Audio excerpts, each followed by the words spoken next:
Welcome back to Finance and Sticks. I'm your host, H. If you've been following the playlist, this is video 3, and trust me, this one is crucial.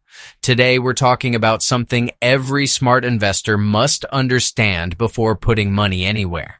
It's called risk tolerance. This is one of the biggest factors that determines your success as an investor. If you're new here, no problem. You can still learn a lot from this episode. Just make sure to check out the previous videos when you're done. What is risk tolerance? Risk tolerance simply means how much financial risk you're comfortable taking.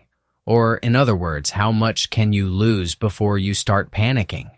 Some people can handle big drops in the market and stay calm. Others start sweating if they lose just a little. It's not right or wrong. It's just about knowing what works for you and what kind of investment fits you.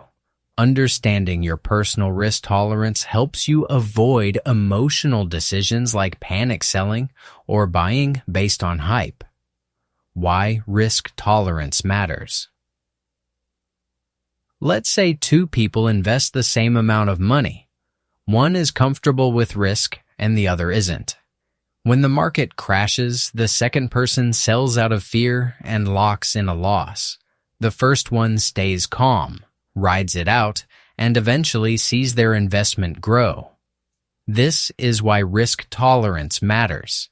It affects what you invest in, how long you stay invested, and whether you actually reach your goals or not. It's the foundation of a long-term, stress-free investment plan. What affects your risk tolerance? Risk tolerance isn't just about feelings. It's influenced by a few key things. 1. Your age. Younger people usually have time to recover from losses so they can take more risk.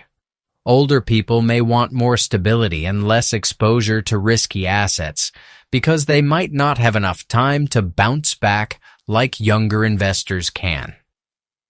2. Your financial situation.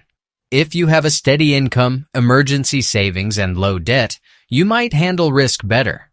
But if you're struggling financially, even small losses can feel overwhelming. 3. Your goals. Are you investing for something 5 years away or 30 years away?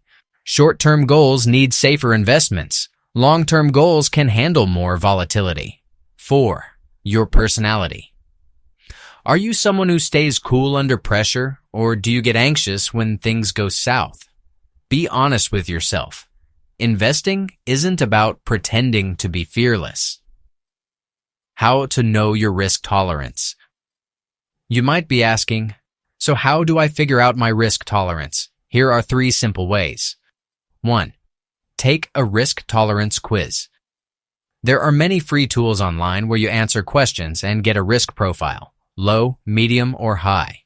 Just search Risk Tolerance Quiz. 2. Think about past reactions. Look back. Have you ever lost money before?